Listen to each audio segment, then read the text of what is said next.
I'm getting druid. That's okay. I think we're live. We're alive. We're alive. People in this movie weren't. No, but they were Well, technically they were. Okay. Well, For some the of most them were. part. Everyone thinks because you're a zombie, you don't know good coffee. Well, they're wrong. There's only one brew that gets my seal of approval. Deadly Grounds coffee is my guilty pleasure. The aroma is so intoxicating. It brings all of my neighbors out of the woodwork. Deadly Grounds coffee.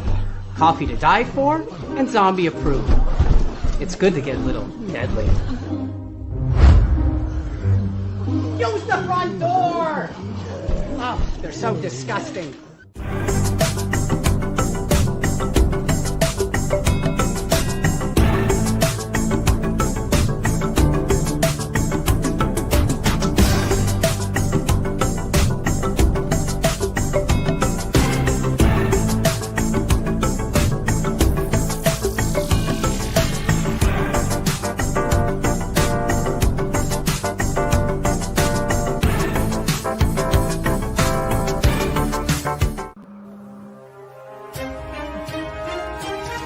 The Dorkening and all affiliated shows are not intended for anyone under the age of 18. The following may contain discussions or scenes that have adult situations, graphic violence, nudity, strong sexual content, and graphic language. This show is intended for mature audiences only. Viewer discretion is advised.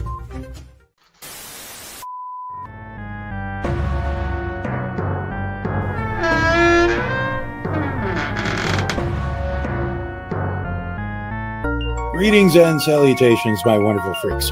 I am your Uncle NecRo, and I welcome you all to the Tomb of the Terrible. It's the show in which I get to lovingly assault your senses with B-movie madness.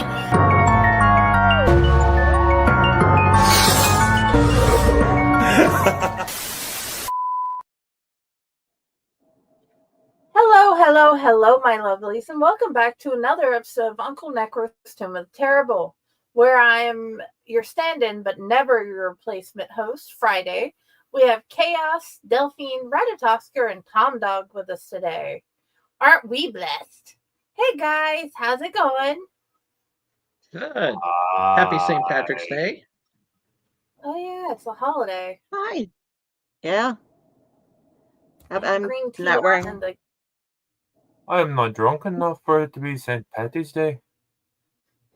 Some bullshit. Tom's got a green microphone. I'm just... Yeah. just drinking. Actually, it's a green light. I have no green, and apparently they're not wanting us to go live on certain pages on Facebook. So hopefully you can find us on YouTube, because Spring and Facebook are arguing on most of the shows now. We don't know what to do about that. Just quick PSA. Not our fault. We're trying. We keep doing the delete and go live thing like it suggests, and it just says no. So forget your hat. Yes. I am wearing green lipstick. Oh, that's good. That's good. You look gorgeous. But I'm always wearing green lipstick. There's but I wear green. every show. Now he's hiding. Okay. Don't you all? Yeah, you wear black all the time, so that's just your thing. So I was thinking, let's do the weird round and just go backwards this show and confuse people on asking people what they think.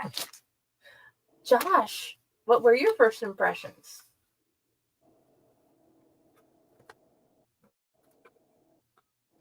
It has an interesting premise. I actually enjoyed it a little bit more than I thought I would. But also it had some issues. I have some issues with it. Tom Dog, what were your first impressions? This was actually my first time watching it. And I forgot that question. Okay. You know what? Let's pause here. Raise your hand if this was your first time watching it. Alrighty. Please continue. Yes. And my first impressions is that how good of a budget this movie was. Being that it was on Tubi, it's a Tubi original. And I actually wound up watching it on, it's also streaming on Prime Video, where I was watching it on there because there was some buffering issues going on with Tubi today. So I was like, you know what? Okay, I'm going to shut that off and then just watch it on Prime. Thank God for Prime. And it had a nice cast. Fun fact: the Bailey Madison, who plays Chloe in the movie, she also has a role in a Hallmark series called The Good Witch. And if you're not familiar with The Good Witch, she plays Cassie's daughter Grace. And so interesting fun fact there. And when I saw that, I was like, no way, she's in the film? Awesome. And I mean, I don't really watch The Good Witch because, it's more of my mom's favorite show, and she's actually watching it right now on the Roku.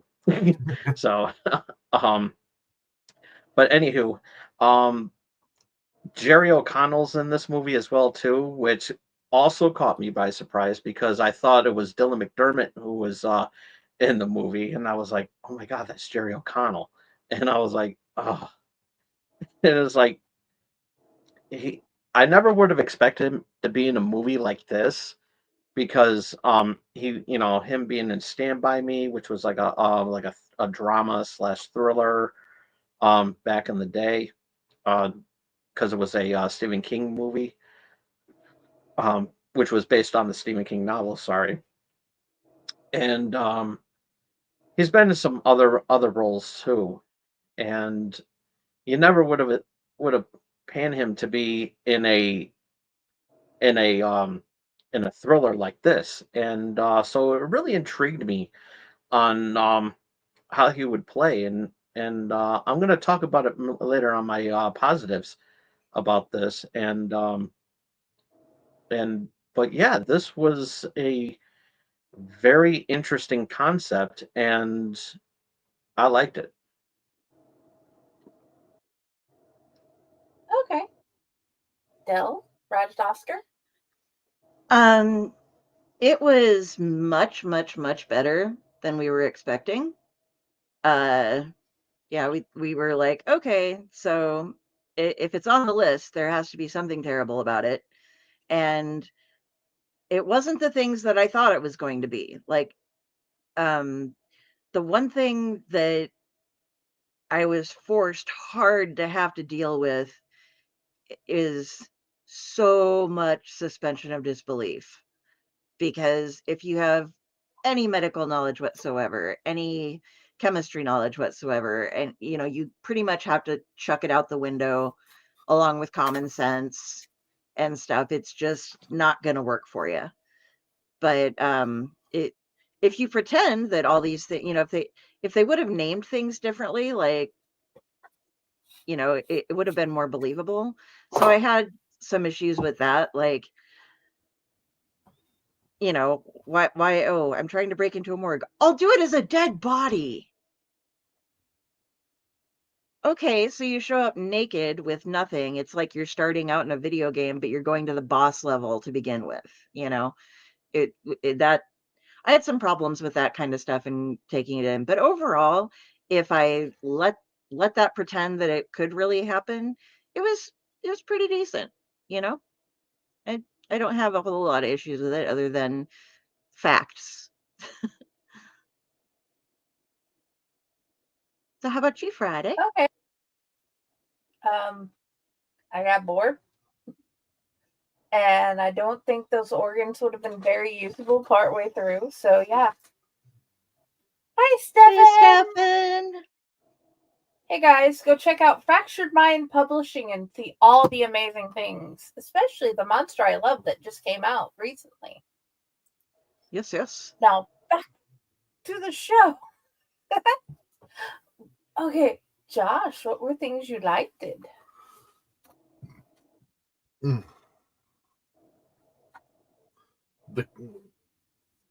I liked the cast. As I said, I liked the premise of the movie.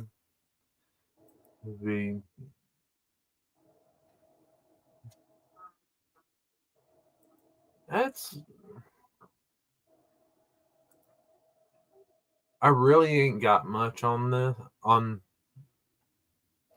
this part, other than cast and premise were good. It had a plot. Yeah. It had a plot. Pretty much. And it stuck to a plot. Okay. Tom Dog. My likes. Again, Jerry O'Connell. When he was very terrifying when he didn't speak a word. And I was kind of hoping that they would go with that throughout the whole movie, where he didn't, and which is kind of risky to do, but he pulled it off really well. And there were some, when he did start to speak, it was also pretty terrifying too. But then there's going to be some negatives about that, where which we'll get into later. But the violence in this movie, cringe. They made me. This movie made me cringe. With the removing of the organs, with the removal of everything, and I was like, oh, it did its job. And this was the type of recipe that I wanted in a movie like this. It was good. It was it was it was just the right type of violence, and I liked it. I really liked it. And the the plot, um it's a mixed bag. um I'm gonna the some of the plot I did like, and then I'll bring this up again in the next segment.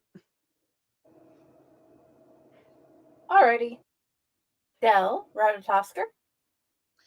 I will agree with Tom Dog on Jerry O'Connell's performance. He was very creepy, and very, not stoically, but very silent. The silent, strong creep, just meticulous about putting on his watch, putting on his rings, doing all the different things, using each key. Everything was a very thought out process for him, checking every little detail and stuff. And the way that he approached things was just intense. And that had me being like, okay, wow, this guy, this is going to be good. But the couple errors that he ended up making were a bit like, it towards the very that stuff we'll get into in, I guess, the don't like thing. But through most of it, yeah, he was a very good villain, very, very scary. The action, it kept a build. I mean, there was tension going on throughout the entire movie. Uh, and they used a big enough set with the hospital that I thought it was kind of, I love things like that, houses and hospitals and all the old haunted things and places where you can get lost and running around. And so I enjoyed that part as well. Just having enough space to get around in and not being trapped in, like, oh, she's in one of 6 rooms, so ta-da, we got this. It's like, no, this was the largest hospital in the county. Now it's just me. And so he has access to all of this. And but I don't know. Other than that, there were just too many holes for me, I think. So, and we'll cover all that when we go into the rest. I did enjoy it though. Like it wasn't a movie that I was like, Jesus Christ, I hate this movie. It was like I mean, this is okay. Yeah. It's we have watched so much worse. I was thankful that this wasn't like anything Amityville, you know. Sorry about that, guys. Still. No, Um, you're not. Dude, you have no, I'm messed not up my really. algorithm so much that now it's going into the haunted, like, Amityville things, like Don't Fear, where they actually went to go look at the house, and the Amityville documentary that Tubi had made. Yeah, that played itself today as well. It thinks I love Amityville and is finding other things about the actual real life happenings that happened. So There you yeah, go. now I now know more about what actually happened at the real life of Amityville than I ever did before. Thanks, Del. That was actually kind of nice. That Glad part, Tasker and not I got the you back. Amityville things, the other movies. Anyway, well, Anyway. I'm just gonna say all the Jerry O'Connell things they collectively said. I agree. I love the hospital thing. I love all things haunted hospital, to be honest. Um, and yeah, it's I'm sorry, I got added to something weird and now I'm confused. But anyway, this yeah, what I'm gonna go with that. And I guess let's move on because I don't let's move on to the next part. Um what did you dislike, Joshy? Okay. The, All right, let's one of my main get our seatbelts dislikes on about here. this movie had to have been the pacing. Because it started off with a decent pace, and then when she got in the hospital, it slowed down drastically to the point of almost dragging in some places. Where it honestly didn't need to. It almost seemed like they were dragging it out to extend the runtime of the movie.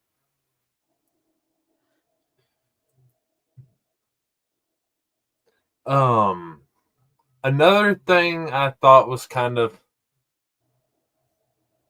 goofy, he was the fact that, okay, this is a coroner who has been around butchering dead and alive people for probably quite a while.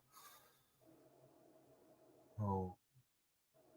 And in this movie, when she first enters the hospital, he grabs a handful of her foot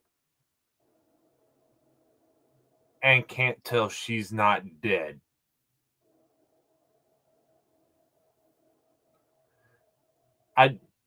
I don't care what medication you're on, your body temperature is not going to drop that low to where she's awake, but her feet are still so cold, cold and clammy, she's dead. That's not happening. He was snatched that blanket off. Like, I found you, haha. Death. Interjection with what his plan was and how he's trying to keep most of these people kind of sort of alive for the organ donor. He may have thought, ooh, she's still just alive enough. I may be able to eke her over to get the organs. If that was the case, he probably would have taken her first to go ahead and get her hooked up. And wouldn't have risked her sneaking around, getting the keys, and then, yeah. Well, there's plot hole. Yeah. For fuck's sake, he sees her face and her eyes are open staring at him and she moves. Yeah. That Yeah. one too. Anyway, continue. Like I said, I got bored in this. Yeah. My biggest issues were mostly plot holes and the the very inconsistent pacing. That's the main thing I got. Okay. So, Tom Dog? Yes. I agree with Chaos. With the pacing of the movie. I think if they chuck out like maybe at least like maybe 15, 20 minutes of the movie, I think it would have been great. Um some of the um quirkiness with Jerry O'Connell conversing with his daughter on the phone. Um didn't really need no part of that. It would just that could have easily just chucked out of the movie. Um or maybe just like have him text or anything like that. Said, "Listen, I'm going to be home late." There was no need for that. For the video chat.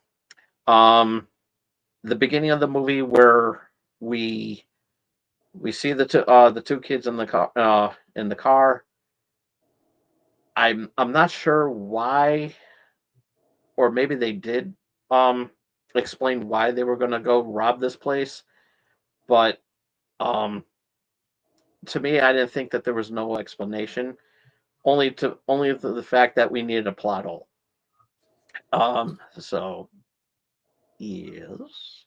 Oh, that was explained because TJ felt bad that Chloe was trying to pay for everything and they were losing the house and everything and her Oh, college fund. And so since he apparently can't do things like get a job, which I'm not saying is okay, I shouldn't have said that, it made me sound terrible because I know a lot of people who are trying really hard to find jobs and can't. But yeah. um that was in his mind the only way that he could help was by robbing somebody. Okay.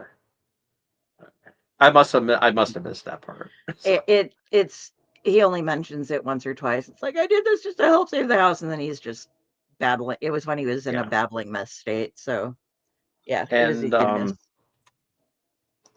the and but yeah, the pay so I'll take back that one negative part. But it was just the pacing of it, the the fact that that Dell mentioned about that the coroner looked at her and she had this blank stare and everything like that, and obviously that's not how she was at the begin when she got in there in the first place. So you know he could have put two and two together and said, oh yeah, she is alive. And and the fact that that there were some moments, even when she went to go and grab the key, and she was like literally right next to him, grabbing the key. I mean, yeah, you got the chain and everything, but you could have at least had some sort of princess. And it took him a while to figure out that his keys are missing. And and yeah, that was like the pacing of it was ridiculous. And so yeah, so not a lot of negatives, but it hit where it did. Okay. Dylan Radatosker? Okay, so we're gonna start the list. I'm gonna have a bit of a Ron night tonight, and I'm adding to some of the things Should that you we guys mentioned. make you big screen? No, no, I don't want to go big screen. It'd scare people. But But you're gorgeous. yes. Okay. So, we start off, okay, she's walking around, she's got everything is on a collection notice. And she's, oh, I lost this, and my dad was a suicide, so the insurance policy didn't pay out, and you can't take our house, and they just hang up on her. What happened to the mom? Because it says that I'm assuming she's dead, but I never caught them saying how, when, or why she died. Did anybody catch that other than that she just wasn't there? She tells her brother, like, I promised mom that I would take care of you since I couldn't take care of her or dad, and everything. And we find out later that he'd been on meds and they took him off of him and it was PTSD. And so it wasn't his fault, but it was still ruled a suicide. And so nothing paid out. Okay.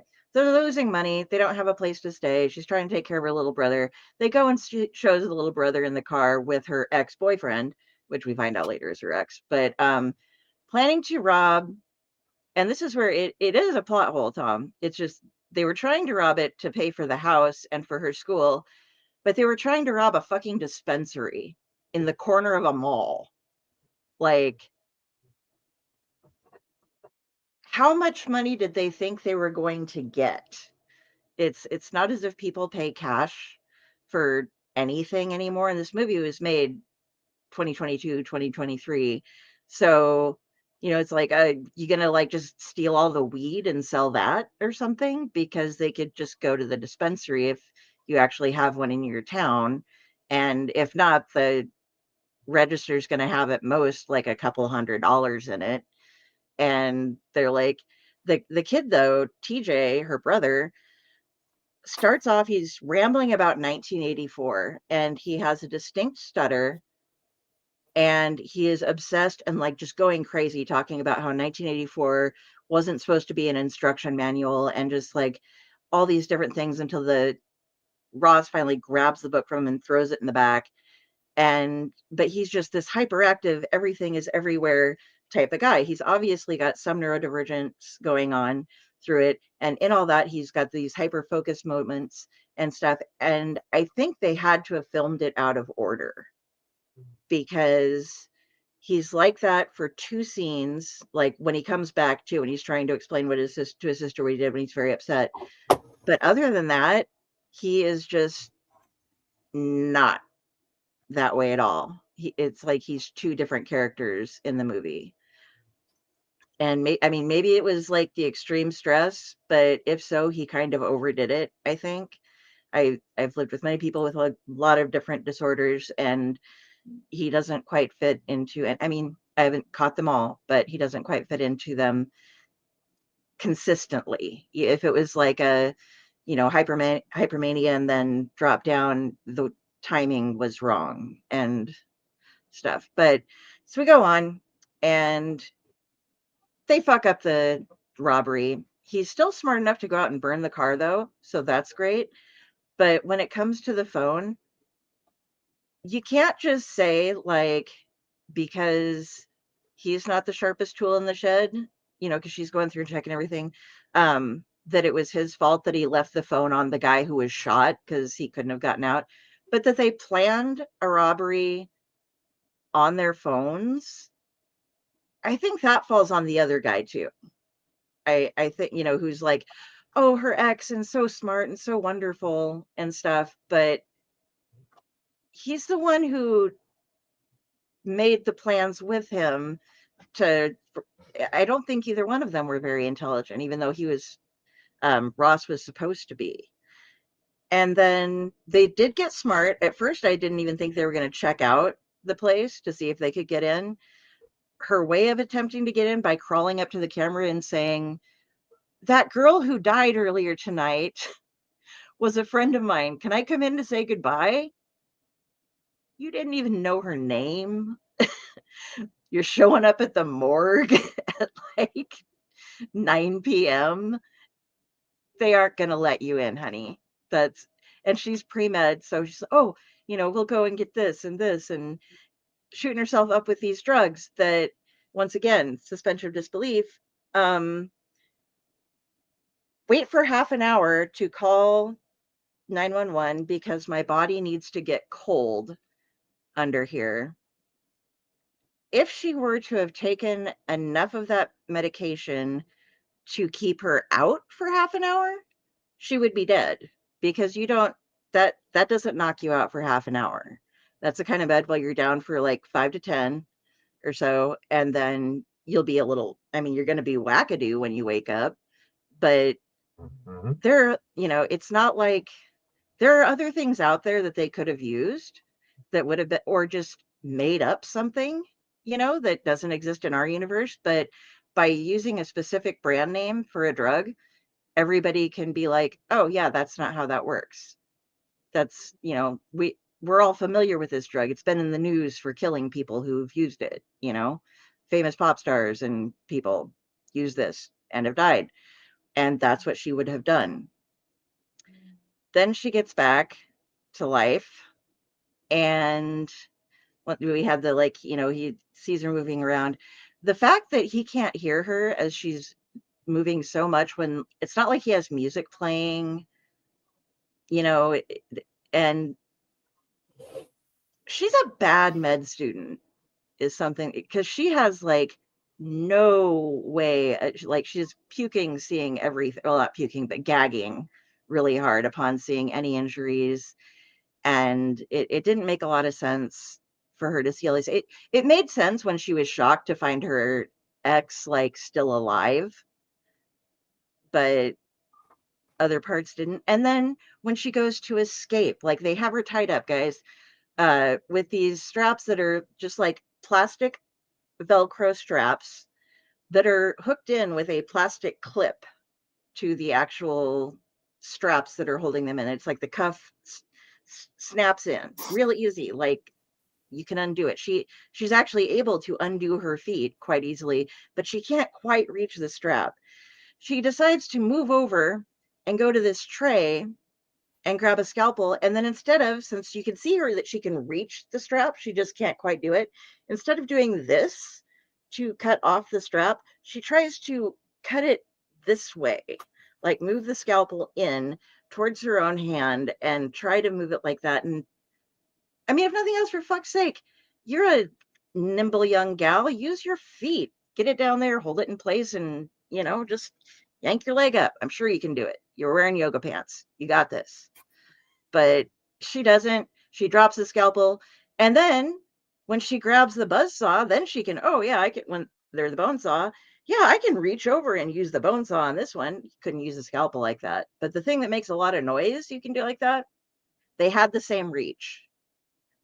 Just all I'm saying. She wasn't the brightest hen in the clutch, but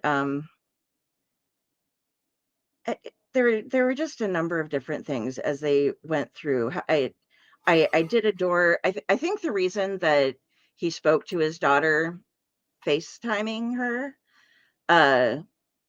what and because he made the other girl shut up and made Chloe shut up and was holding the scalpel at her throat. I agree with you that it wasn't entirely necessary. She could have discovered he had a family when she sat at his desk and saw the family photos and stuff. I think it was a matter of him showing that he was already asserting that much power over her, that he could make her be quiet while going through such a simple thing as, like, just chatting with his kid and looking like a nice guy while at the same time holding a scalpel to her throat and such. The organs that he was setting up, that's not how that works. You don't just have some guy show up in a car to pick up a cooler and take a liver to somebody that showed up on your slab that night. You have to do blood tests. You have to do all these other things. You can't just grab a random organ. And the ridiculous amount of people that he had strapped up in the basement, even though he had a buddy on the inside that was helping him get these people that were still alive, there is no way that a smaller town as they were missed that many bodies getting put, even if they were being put in paupers' graves or just cremated. There's no way they fucked up that much. that these people had been alive for, some of them for a very long time. And the resources it would have cost him to keep them alive, yeah, they're paying him a lot, but he'd have to be sneaking that stuff in and out. And as we know, there are cameras everywhere. He has control of them, but again, these are little plot holes and just suspension of disbelief. The last big one I have for that, well, no, two more. Last big one I have for that, that's a big one, is we see him using liquid nitrogen to help seal the cooler, keep everything cold. And then we see her towards the end spraying him in the face with liquid nitrogen and then smashing his head down and it crushing off. That is not how liquid nitrogen works. That is how liquid nitrogen works in a lot of movies. But I mean, people use it on the cooking channel and they just pour it and you can put your hand in it. And getting sprayed with an aerosol of it, even if it was directly in your face for 10 seconds, is not going to freeze your face to the point where it shatters. It will give you frostbite. Yeah. But it's not going to shatter and take off chunks of your face like that. That's just not possible. I mean, if she'd just held him under a fountain of it maybe for a while, it could have done that, but not going to work. And another thing with how science works, when there's a dog, they're trying to escape, and her brother's trying to climb over an electric fence, and the dog pulls him down, and she can't get the dog off of him, so she uses herself as a conductor, grabs the dog's head, and grabs the electric fence, and like toasts herself to shake this dog off, hoping that they can just jump up and run after that. She's a med student. That's not how these things work. She just didn't know any of the stuff she needed to. And then final thing is, at the end, they save the organ donor guy. He pays them for helping out a little bit. They don't get it. They make her, who can't figure out how to do shit, remove an organ from somebody. And from the corner. And then he's like, hey, do you guys need a ride home? Yeah. Their fucking car was there. Like, TJ was in the car outside of the parking lot when he called the sheriff to have him come and help him. And they drove in with the sheriff's car. So the car that was locked in was the sheriff's car. Out in the back lot, totally open, was their goddamn car. But instead, no, they're going to hop in the back of the organ mobile, which was an El Camino, and just get a ride home like that. And they have the, the sun is rising and everybody just kind of has that little dazed smile and everything's okay. They got $25,000. They left their fingerprints over an entire hospital worth of carnage, including a dead sheriff and, the coroner all fucked up. Well, she apparently was smart enough to remove organs. And I also don't understand why he shot everybody in the head down in when he was going to get caught, because they're still there. Anybody who looks at their bodies is going to be like, oh, this has been for this long. And he's a coroner. He should know that. Like, oh, we got rid of all the evidence. No, you just killed it. It's still right there. The rooms of dead people with IVs hooked to them are still hanging out with like missing eyeballs and big chunks of skin that are gone from them. I don't even think they walk out with the cell phone, but the whole thing was just to get a goddamn cell phone. And I don't know. I just felt like so many of these things were forced, and it was forced so hard, and it made no sense for any of it to happen. So so that was those were the things that I didn't like.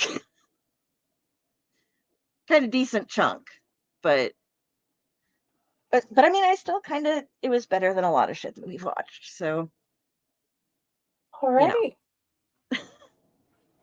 I cannot add more. She covered everything I had on my list.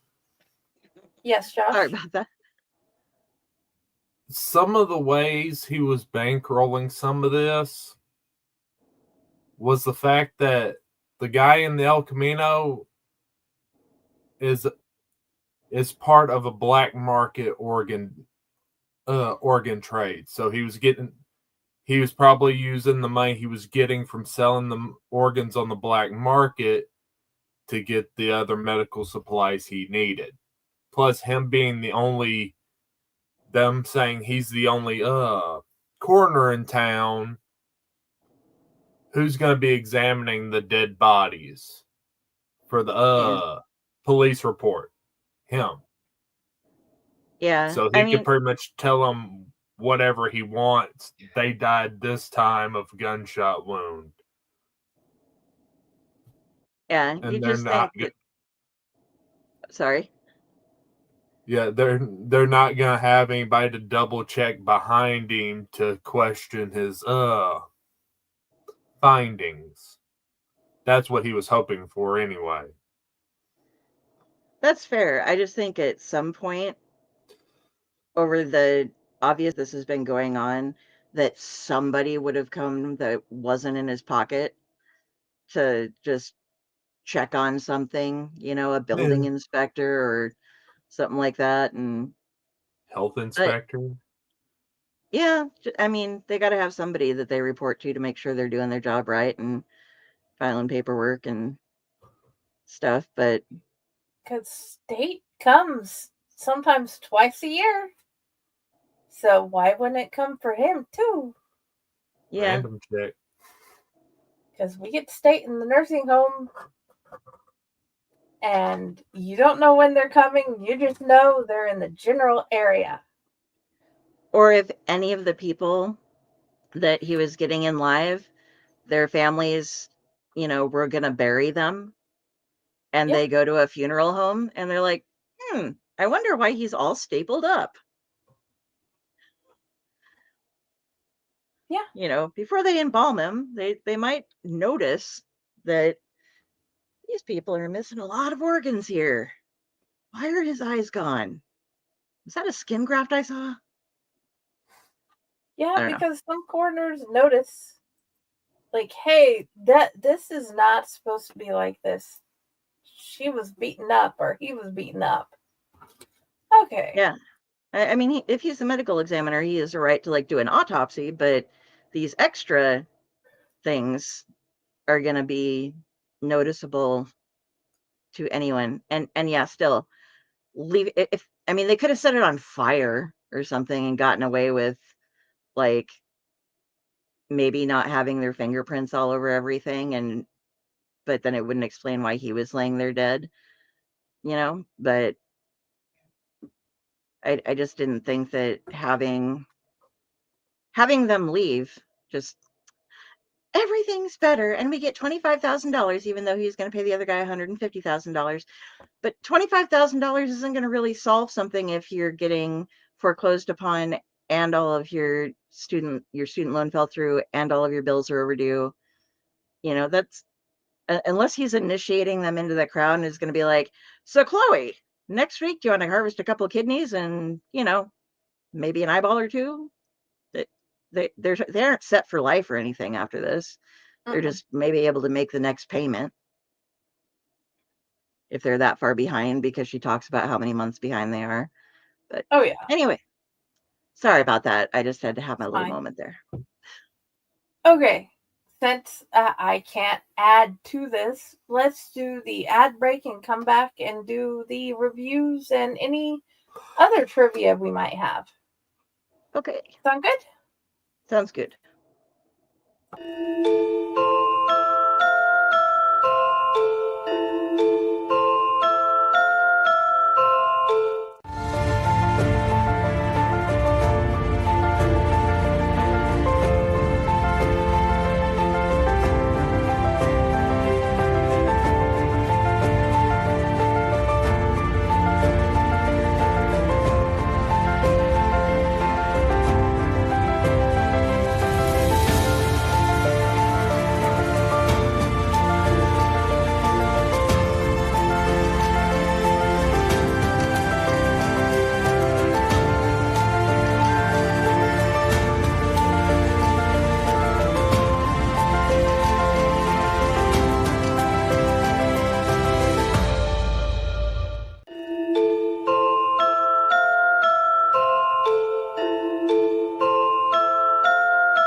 Greetings and shabibans. We are the Retro Reductibus Cephala Podcast, a long-form bi-weekly show that celebrates all the things that made growing up awesome. Well, that sounds good, but I don't know what all those words mean. I think what Parasite Steve's trying to say is that on Retro Reductibus, we explore a range of retro goodness, from toys, video games, and movies, to cartoons, and even snacks and school lunches. Oh. And we do it all with a positive spin, a slew of killer guests, and some very adult language. And you know what else is cool? No. This crazy show is part of the Door King Podcast Network with new episodes every Tentacle Tuesday. What's that? And if waiting 2 weeks for a new episode gives you a sad, know that we drop bonus episodes all the time, like the off-format Crow's Nest and an interview series we call The Brick.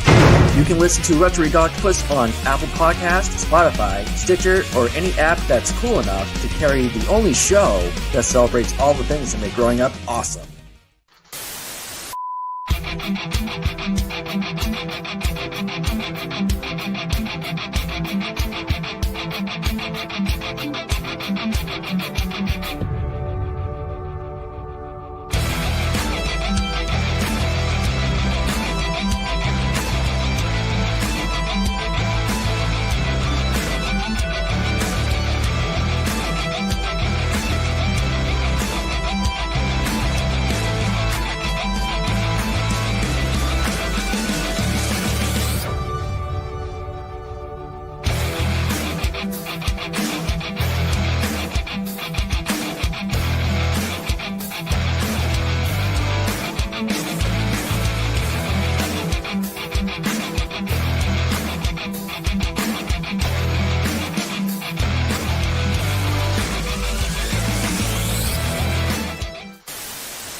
Hey, my lovelies, we're back.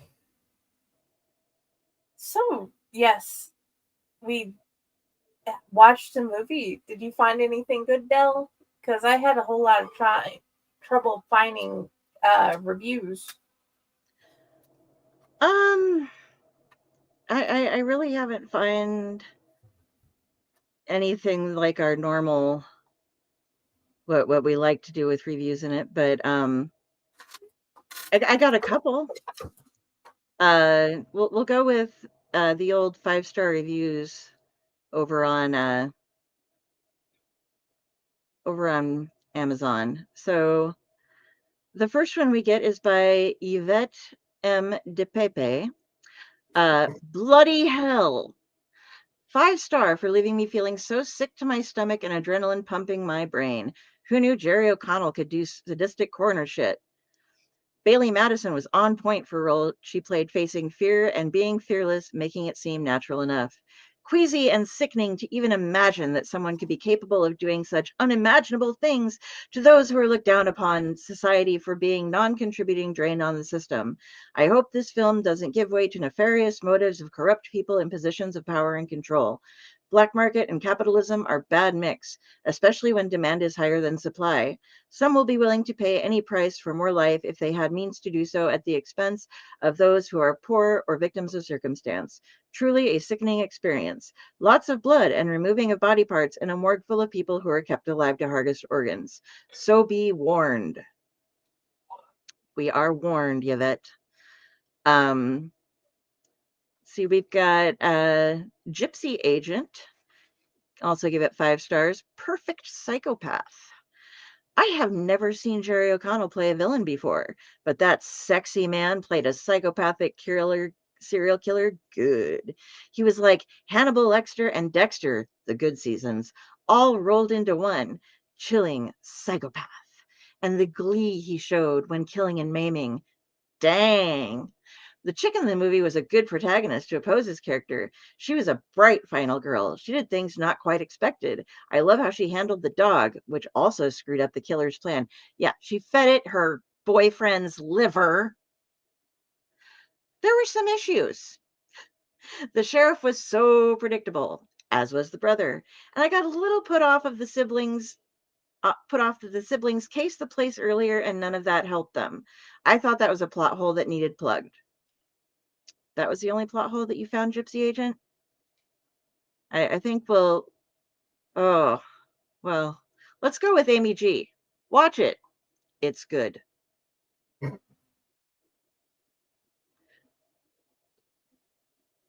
you know, I mean, what can you say? Watch it. It's good. I was looking through stuff, but I just couldn't Yeah. I just couldn't find anything else better. Like most of it Well, points that's out our fine. plot holes and oh, I guess okay, here we go. 5 out of 10 over on IMDb just because of the name of it. Uh No God, No Masters says you'll shoot your eye out. Chloe Albright, Bailey Madison, is left a house by her deceased father who had zero insurance. She is a student with debts the bank demands and threatens to take the house. Her brother, TJ, Anthony Trappell, and her former boyfriend, Ross, Chris Lee, have a plan. They are going to rob a house owned by a man who believes in the Second Amendment. That wasn't a house, that was a dispensary. Ross is shot at the scene and pronounced dead while TJ gets away. TJ make it home, but they figure out Ross has a cell phone that they used to plan the crime. They must get it back. In order to get it back, Chloe takes some drugs to simulate death so she can have access to the morgue. Turns out Ross isn't dead yet, and that is bad news for Chloe, as the coroner, Jerry O'Connell, has his own retirement plan. You suspected where this was going from the plot title and picture. Watchable, mildly entertaining. So, yeah, that's the kind of the good, the bad, the roundabout where we go there. Okay.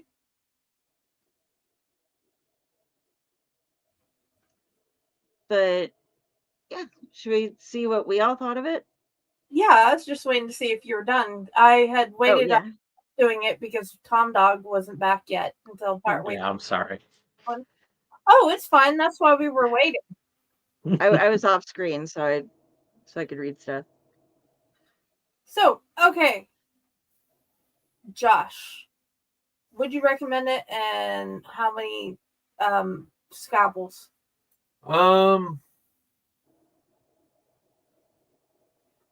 I'd probably have to give it an even. With all the plot holes and stuff, I can't really bump it higher than a 4. I mean, it was a decent movie when it wasn't boring as hell. Alrighty. And yeah, I guess I can kind of recommend at least one watch of it. Okay. Tom Dog, how many scalpels, and would you recommend? I'm gonna be fair about this, and I'm gonna give it a 6 out of 10. I would have given it an 8 had for two things. One, if it didn't drag as well as as it did, and also, and actually 3. Um, the the plot holes and everything like that. Um, the dragging of the movie. Also, I would have I would have liked to see like maybe some sort of an interesting take that maybe that the coroner has did some involvement with the main character's father or even mother, and that this is what happened, and would have made an interesting twist. It's like, oh, your father was here, he's down in the basement, you want to go say hi, you know that would have made sense. And maybe, and this would be kind of controversial, probably, maybe, I don't know, that at the ending of the movie, instead of um riding off into the sunset and everything, like, or the sunrise for this matter, that maybe she takes over the corner, because we don't know what's going to happen now or anything like that, that maybe she takes over the business and everything like that, and with her and her brother, and everything, and they continue it there, and they're all in on, seeing how they all know what's going on and everything. I think, and she already did the deed with, killing the, donate, sending the body to the coroner. So why not? Would make an interesting premise for like a sequel. They Yeah. just have, Oh yeah. shipping bodies into a warehouse, and she probably couldn't get the position Yeah, in the government, but if she could do the job. exactly. All right. And so yeah, 6 out of 10. 8 had it been done differently. Um, do I recommend it? Yes, I do, because you know how often do you see Jerry O'Connell play something like this? And this alone is worth a watch. At least, it's like you never would expect Jerry O'Connell, when who seems like a nice guy, show being a movie like this. And yeah, that I think that's pretty awesome.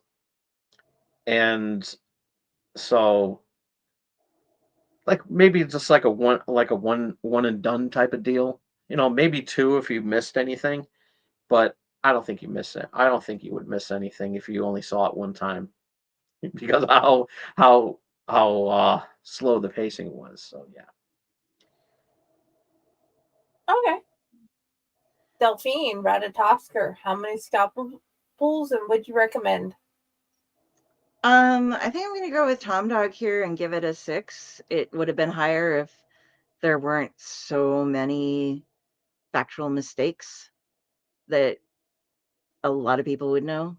You know, like it's not like it would have taken more than 5 minutes of research to be like, oh, yeah, that's wrong, that's wrong, that's wrong, that's wrong. But I think a lot of us have been trained in movies to believe that some of those things happen the way they do. So maybe that's why they thought they could get away with it. I don't know.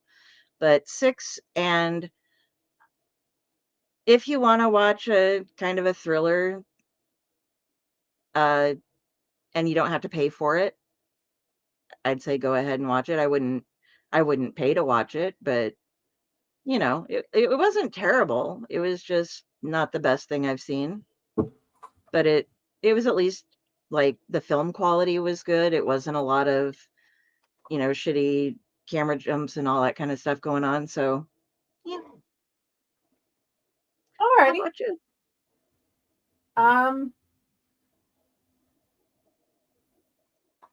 I think I'll go with your 6, and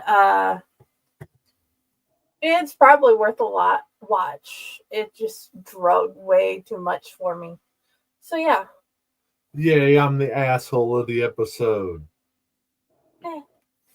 You're allowed. Yeah. Did we have anything else we wanted to add to this other than the finding out what we're watching next? Didn't really. Okay. Great. Let's find out what we want to watch next then. All right. Boom, boom, boom. The Wheel of Immorality. Are we ready? You are. 3, 2, 1, spin.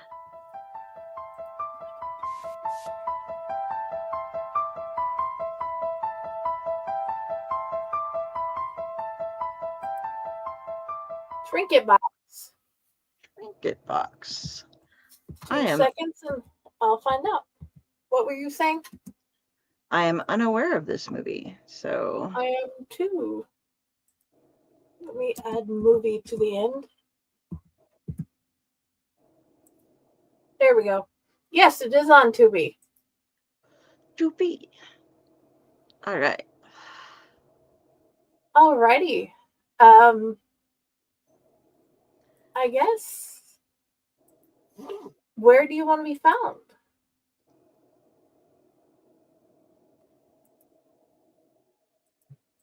In the lockbox that she won't let me out of. Okay. Tom Dog, where would you like to be Yeah. found? You can find me on my YouTube channel at TomRK69. Um, I'm having a great time doing the Nintendo month. Getting ready for this week's um part 3 of Nintendo month, which we're going to cover the other on what games should come to the Switch 2 that upon its reveal that's going to be coming up on April the 2nd um of the of their Nintendo's IPs. Going to be doing that, and also I've been you can see on Friday you can see um Wrestling Prime, the classic, the OG Wrestling Prime, and then on Saturday you can see Wrestling Prime Elite, and so yeah, it's going to be a lot. So a lot of fun stuff we got going on. I also did a couple reviews. One of them finally I got a chance to review the Post Malone Oreos. That's up on the channel right now, and I also reviewed another burger, which is the Burger King Smokehouse Bacon Whopper, and the steakhouse bacon Whopper. Um, and you can see, and if you want to see how what I thought of the sandwich, um, all you have to do is face hug that subscribe button. Yes. Del, Reddit Oscar, where do you want people to find you? Go to Facebook, look up Carrie Sanders, Kari. If you see this, it is me judging you. And all of my links can be found from there. You can find the things that I wrote. You can find all my stuff here. I'm on the All Out Network. I do some of the shows here. I'm usually on this show on Mondays and oftentimes on Sundays. It just depends on what else is going on. I have some cons coming up. I'm going to be going to Planet Comic Con Kansas City this weekend, and then the next weekend I will be hitting Tri-City Con in Grand Island, Nebraska. But there's going to be some fun guests there, so that'll be great. And I'm also on Splash Pages on Tuesday nights and sometimes Saturdays now that we are getting international guests. And tomorrow night we will have Philip Kennedy Johnson on. We're going to talk in Incredible Hulk. We're going to talk about the new Batman and Robin. And he's got some extra fun stuff for us going on for that. We got some preview pages for issue 20 to talk about. It's going to be a great time. Hop on over and catch us there. And yeah, the squirrel will just be drunk in a gutter somewhere. So, Alrighty.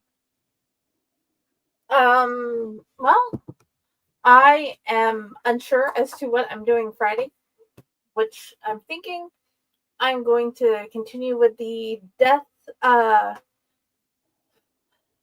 talking about the different personifications or versions of the idea of death, like the scythe and the cloak and the skeleton we have, or him showing up in a suit, or even the old babushka lady walking through the fields. All the different versions of death. I'm going to choose a couple and I'm going to talk about them on this Friday. I'm going to see if I can get a pile to join me. Other than that, since we did a Chainers last week, we don't have one this week. And yeah. And then Sunday, I'm not sure which show we're doing Sunday. I don't know. I'm not going to be here though. So yeah, I figure, well, I'll come up with something for that too. Okay. But yeah, at some point, we're going to get the band back together and we're going to do a society meeting. Yes, we are. We have a number of wonderful guests that we are hoping to get together to do that with, that have been on various of our shows that are great storytellers. So I'll just be happy if we just do the actual our group one episode and do a society meeting. I want to do that again, and I want to do all the guests. That would be great too. So many things we could do. Okay, and remember, guys, come back every Monday, and don't forget there's a YouTube channel and there's a group, and please come check out both. In the group, you're gonna find out what movie we're doing every week. You're going to find out where to find the movie. And please leave comments what you thought about the movie. And as always, you're welcome to be a part of all of it. And because we want to know what you think about these movies too. If you would like to send us a short video saying what you think of something that we are going to be watching upcoming, let us know. If you aren't camera shy and you've got the right time to show up, let us get to know you a little bit first so we can screen you and make sure you aren't completely insane, or maybe that you are. I'm not sure which right now counts. You're the right type of insane. Yes, the right type of insane, and hop on in and join us for a show. It'll be fun. Yes, that'd be great. Okay, guys, I hope you all have an amazing night. I've been incredibly blessed to be here with these beautiful people. Thanks for coming, everybody. Mwah! Bye, everybody.